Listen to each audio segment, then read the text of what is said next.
Want a perfect nails in just under 10 minutes? Watch how it's easy to apply using our sticky tips. And make sure you watch till the end for pro tips. Today I'm wearing this beautiful iris flower set from our first store. First, I already done prep in the previous video. Choose the sticky tape that match the size of your natural nails. Second, use tweezer to pick up. Avoid touching them with your fingers. Next, place sticky tape close to the cuticle, leaving 1 mm gap. Then press firmly from the center to the edges to push all the air bubbles out. Quick hack: heat with hair dryer for 10 to 15 seconds to enhance binding. After that, remove the cover. Align the presser nails at a 45-degree angle and gently press on the bottom of the sticky tape, pushing towards the cuticle. For extra firmness, brush a layer of glue on the bottom of the nail tip. Then press firmly on top of the sticky tape.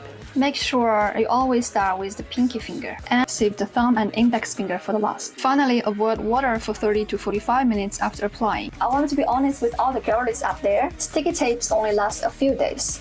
But with the proper prep, they can last a little bit longer. Now enjoy your stunning nails. Follow for more tips.